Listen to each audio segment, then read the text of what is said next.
Not every day you get essentially exclusive access to a palace. But today, it's just me and Hampton Court, it seems. Welcome to Hampton Court Palace RHS Gardening Festival.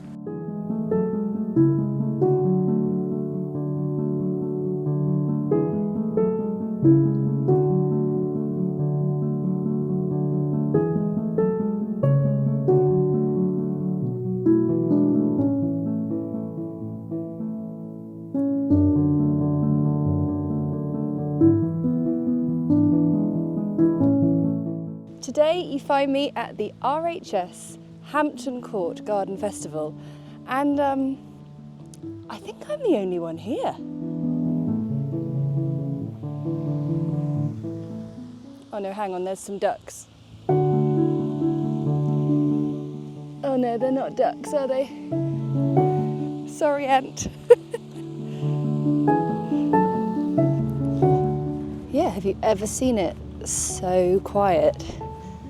But the best thing about that is I can come and get really close up to these gardens.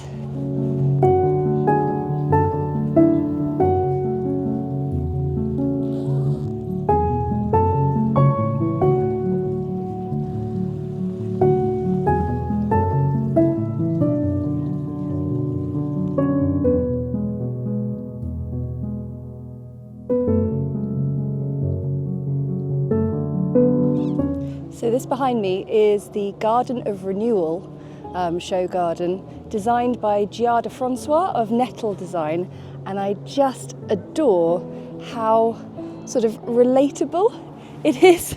It's got a lovely sort of natural wild quality which seems like a given for a garden design, but there's something about bumping into the most beautifully curated piece of gardening and actually feel like, yeah, that makes me feel like I'm at home. So there's amazing bug hotels and lovely sort of natural wild seasonal planting. Oh, it looks like my kind of thing, so that's definitely on the list for painting later. It's so early that on press day today a lot of gardens are still sort of taking construction, and it's lovely to see the designers and gardeners here just putting the finishing touches and obviously doing the all-important watering.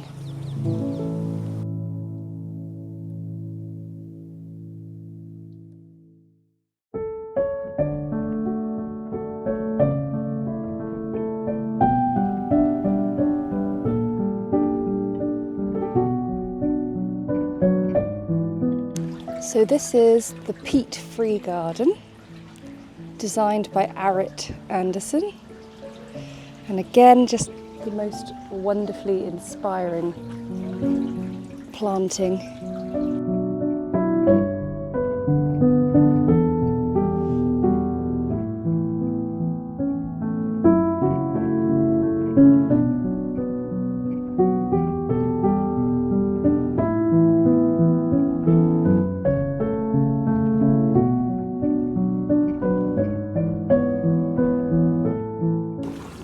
I can feel another shopping list coming on. So peat-free gardening is a really interesting one because peatlands are the most amazing natural habitats, brimming with amazing wildlife, flora and fauna. And actually 70% of our drinking water in the UK comes from peatlands. And so if it's extracted too heavily for the sake of gardening products and things, then it's really going to affect, well, the natural habitat, and we're nothing without that. So that peat-free garden was just showing you exactly what you can do without the need of it in your planting materials. Now I've come to a dead end.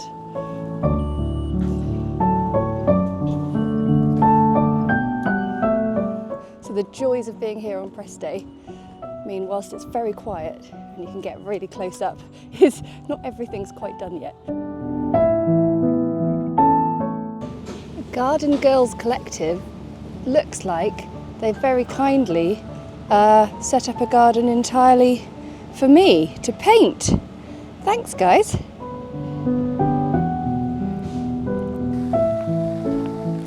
Hampton Court Palace is actually somewhere I've painted, but the sad thing is when I do wedding venue illustrations, I don't really get the chance to actually physically come and paint them. So this is such a treat, and I just can't believe how quiet it is. And the weather, this is going to be a great day.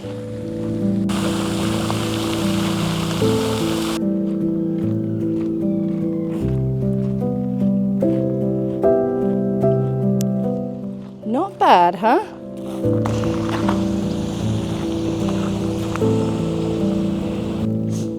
So just like with Chelsea, the RHS finds these incredibly beautiful, already established parks and gardens to host their gardening festivals and flower shows. And this is the Great Fountain Garden, designed by Daniel Marot around the end of the 17th century for William and Mary.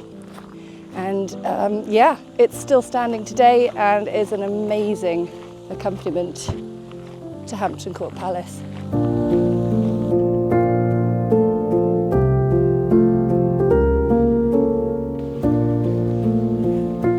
Aha! Look what I found.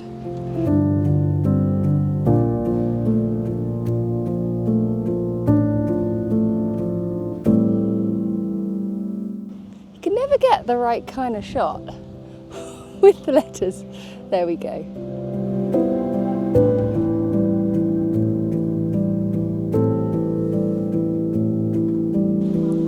So we found a tent that is entirely dedicated to roses, which of course we all love to paint. Oh, hello, there's a bee in here.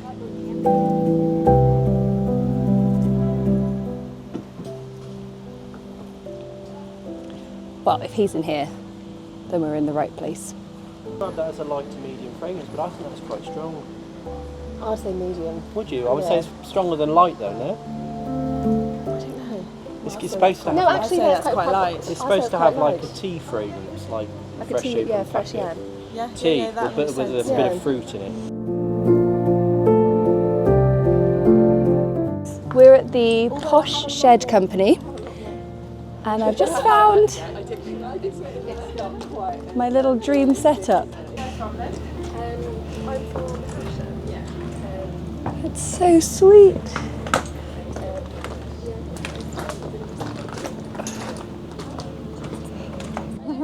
So I'm here with Anya Lautenbach, also known as the money-saving gardener.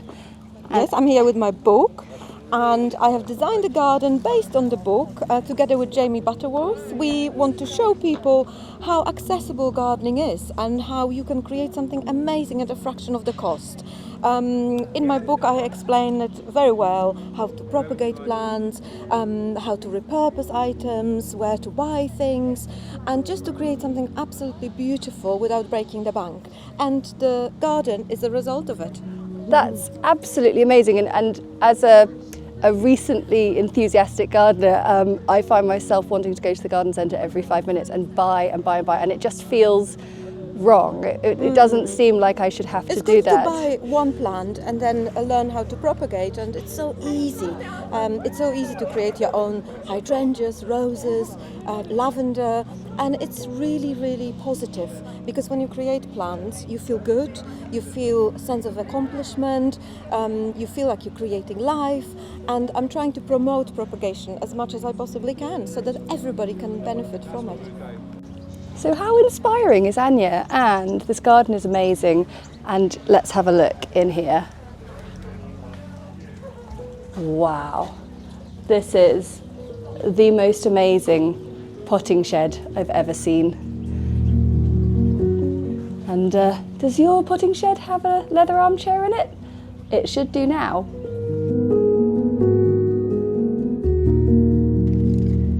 So, have you prepared your palette? I have prepared my palettes. They're ready to paint. So, spray a little bit of water and reactivate the gouache. Got lots of colours I think I'll use. So, pinks and greens, And so I've got some pre-prime paper. So which I'm clever. using. I thought this green would be really nice. I can pick out some of the lighter colours and also be a really lovely contrast with that this kind of pale purple. So I'd probably use some of the purpley kind of tones that I've already mixed, and sort of a mixture of these ones here. I love that you got coloured paper as well. And a little tip. And a from little you tip. last year. Oh, look at this. Got my water ready. And you've got lids. I don't have lids.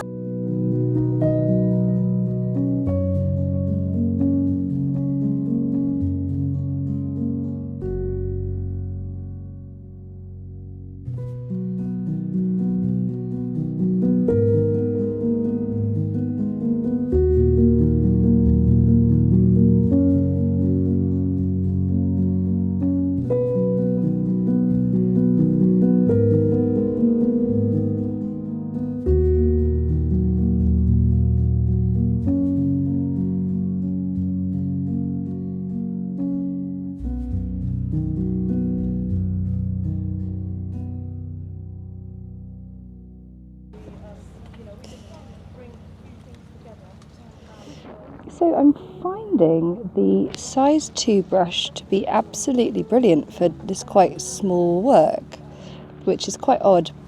But I don't know if it's because I am painting and filming in quite a sort of balancing everything in a quite precarious manner, so I'm keeping my brush very light on the page.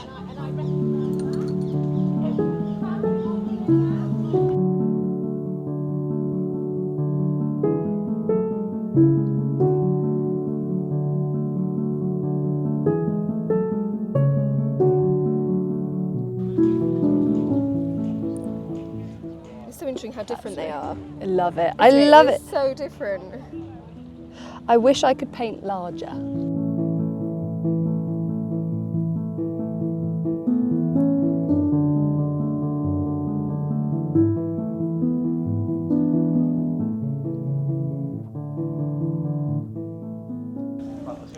So I'm using my little Cass Art travel kit and it's working really nicely. I'm really pleased with it.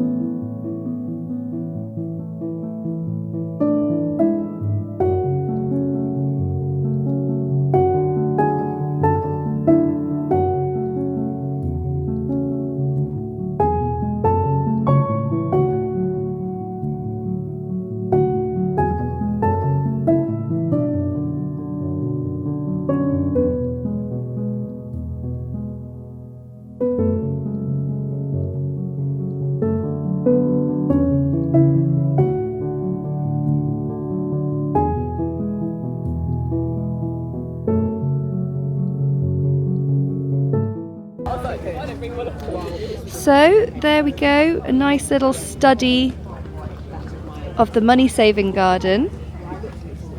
How long have we got? Do you know what time it is? I don't know what time it is because, as Claire reminds me, it is the Lion King cast are performing Round the corner. round the corner. Yeah, so we need to pack up our stuff and get over there. That.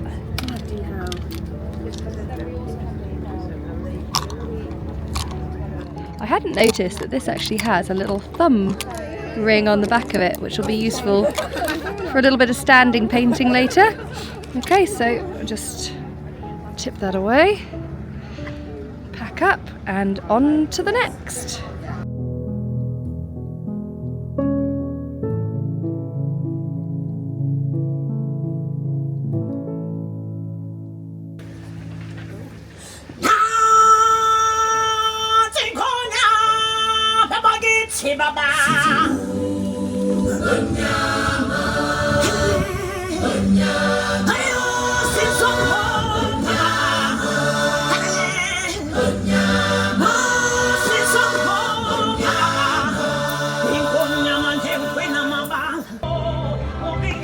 So right now, the cast of the Lion King are performing back there because they've got a community garden they've created as an anniversary of the very, very long production production they've had in the West End.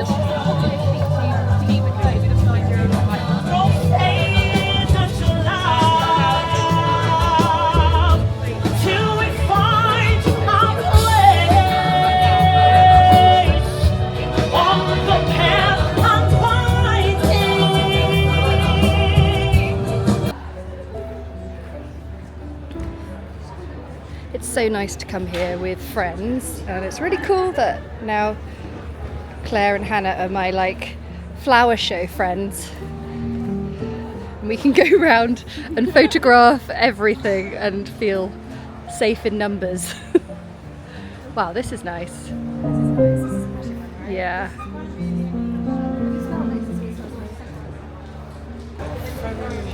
I thought the digitalis is like foxgloves, isn't it? Well, it looks like a foxglove, doesn't it? Just sort of smaller flowers, isn't it? I think one of my favourite flowers to paint is a hollyhock. I love them. You love what, sorry? Hollyhocks. Hollyhocks. I found a little stand with lots of the kind of plants that I'd like to think I could grow in my garden. Ooh. Those are nice. What is that? This is one of my favourites. This is beautiful. I tried to grow this and feed it. And I'm trying to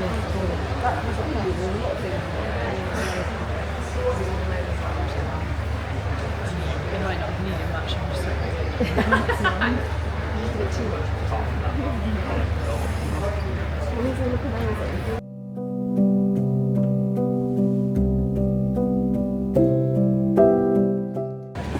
So I found myself at the Lion King garden, and I've got a really good spot.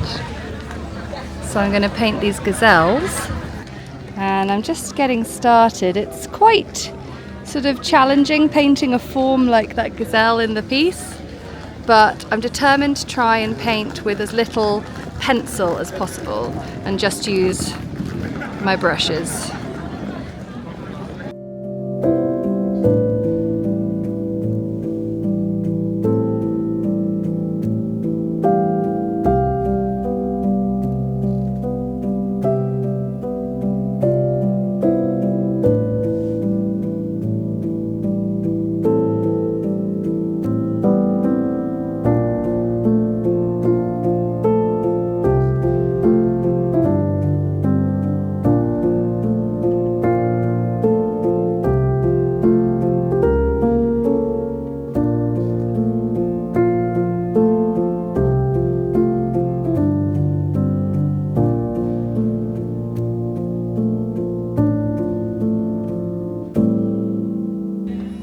So I've just heard that these sculptures in the garden are actually the puppets from the stage show, the West End show.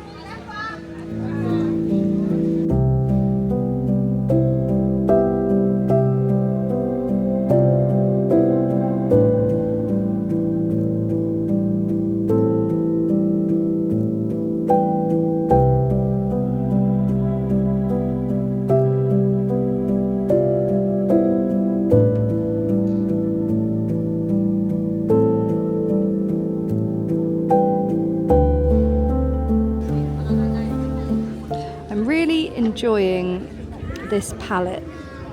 It's working really well. I like that I've just got a little bit more space for mixing.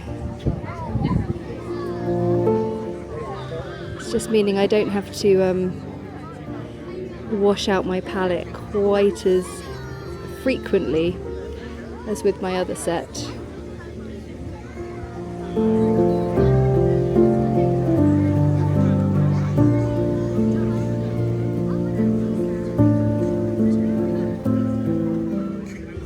I've had a little bit of fear with this one about people coming and looking over my shoulder because it's a little bit wild, it's a little bit loose, and I have that like nightmare scenario of people coming over and being like, "Oh, let me have a look," and then you sort of maybe they say nothing and you're like, it's a work in progress, I promise. Anyway, haven't had that, had lots of nice comments.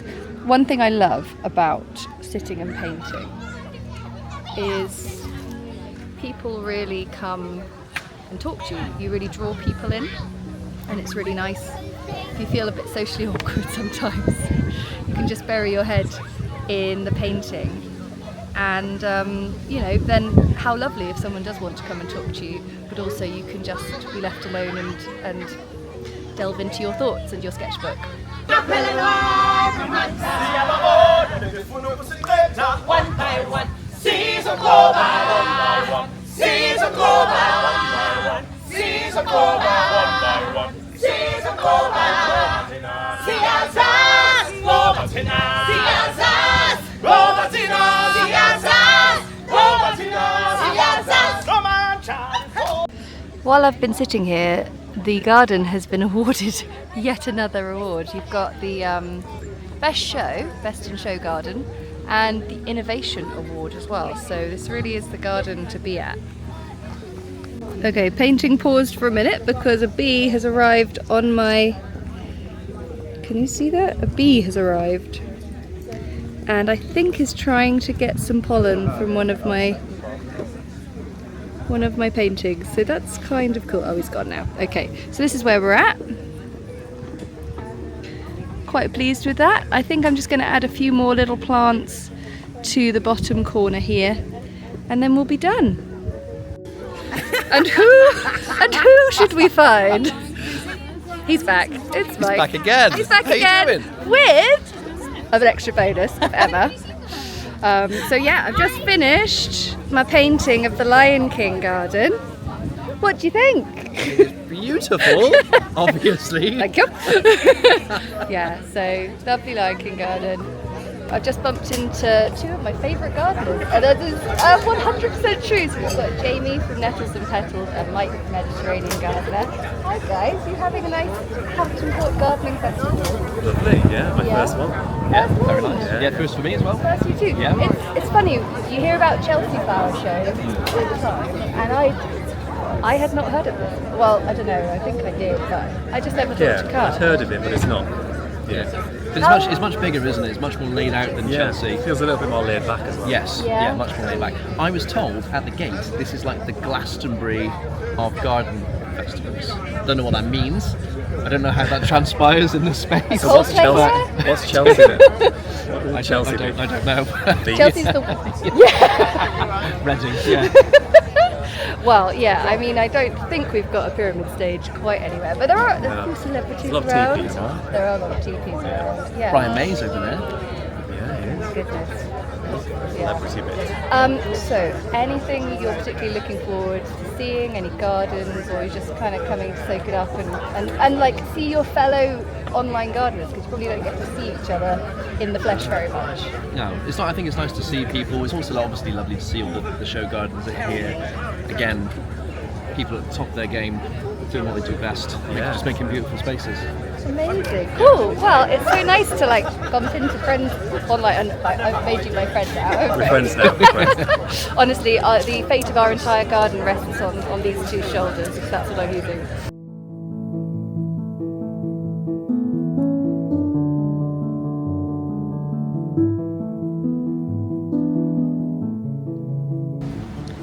My last stop of the day is the Rose Tent, the Festival of Roses. I saw this rose earlier, and it is the Emma Bridgewater rose that's been created especially by David Austin, and I thought, why not have a go? So let's open up the sketchbook.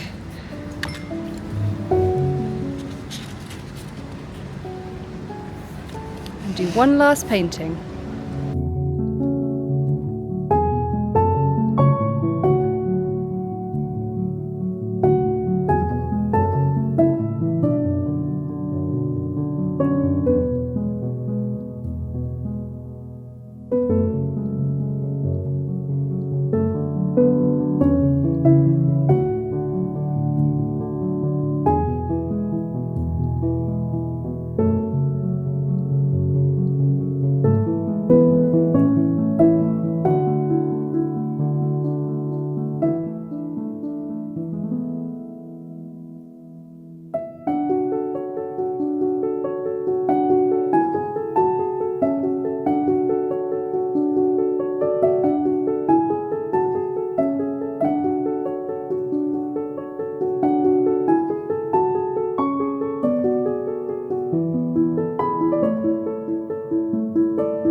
going to put in some darker colour and really try and pick out the sort of deep, shadowy sections in between the petals.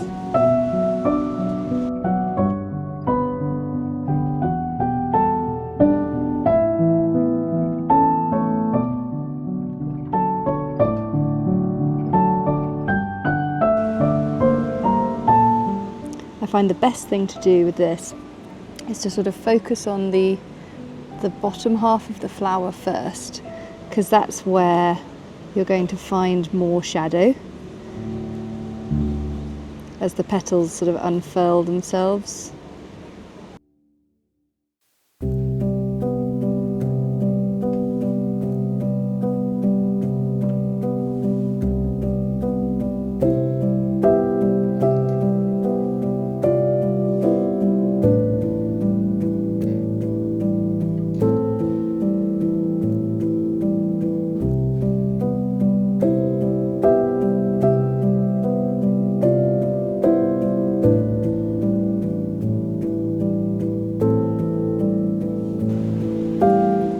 So I've just been told they're actually in here judging the flowers as I sit here, so I'm just being very quiet and just not listening in or anything like that.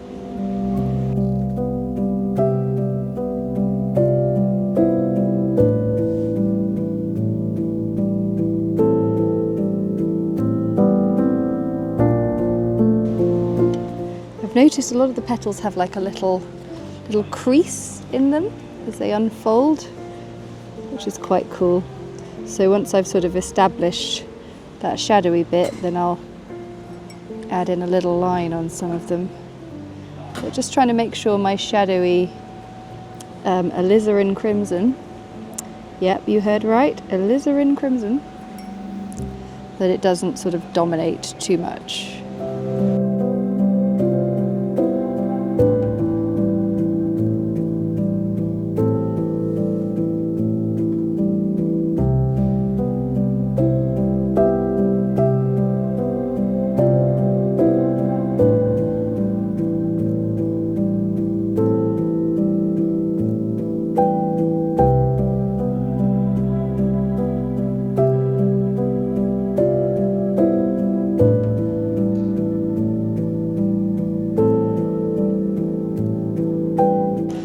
That bold colour, it feels like quite a strong thing to put in, but when you look at the flower, there's real darkness there in the range of the pinks.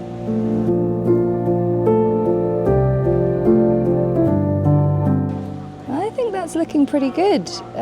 You can see how the darkness is really there in the centre. I could put more in, I think. I got the plant out of the vase and Jesus, look at those thorns, wow. But let's put a little stem on this lovely rose.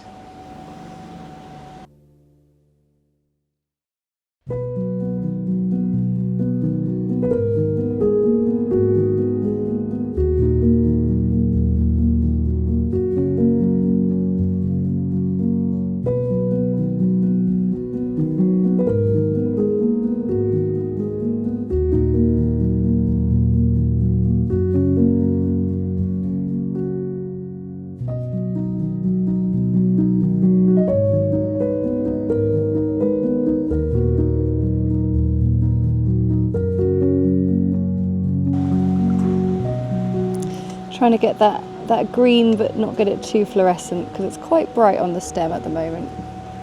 Okay, let's try this.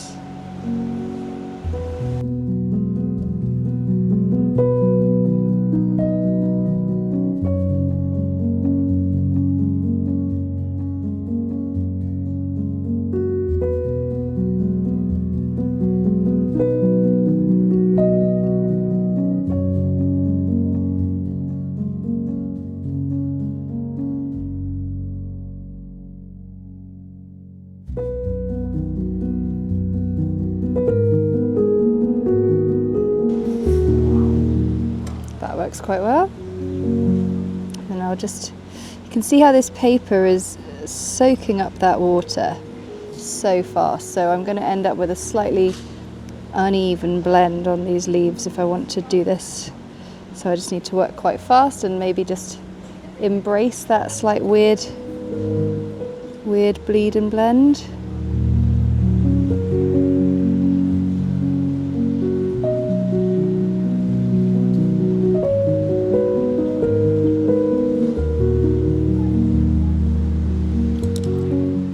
And I think that the others are going to just fly off the page like that.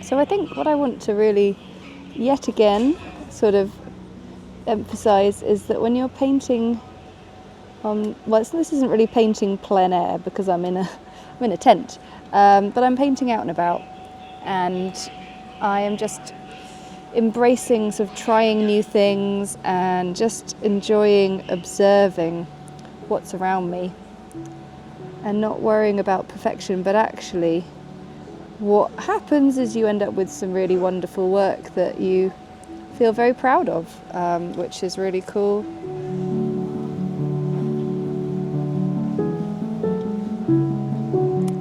And I am not scared of people coming and looking over my shoulder now. That's what I've learnt today.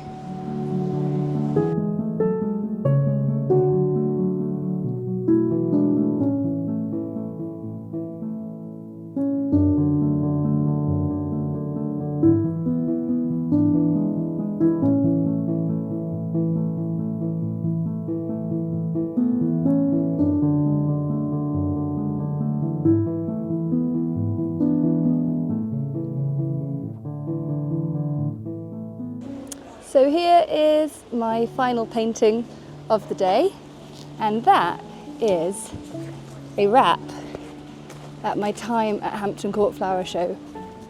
Hampton Court Gardening Festival, I beg your pardon. I've just been immersed with flowers in the last bit, so it feels like the flower show part. And what a lovely day it's been. What a treat to come on press day and really get a feel of the place. It's the most wonderful day out, and actually it's something that the whole family will really, really enjoy. I had a lovely time. You can't help but feel really calm and relaxed amongst plants and flowers and gardens, and also people who do it so well. I've met some lovely people today, seen a few friends as well. So yeah, I hope you've enjoyed our little vlog from Hampton Court, and that you might be inspired to get painting, take your sketchbook out, see what you might do, and I'm sure you'll surprise yourself. So I'll see you next time. Bye!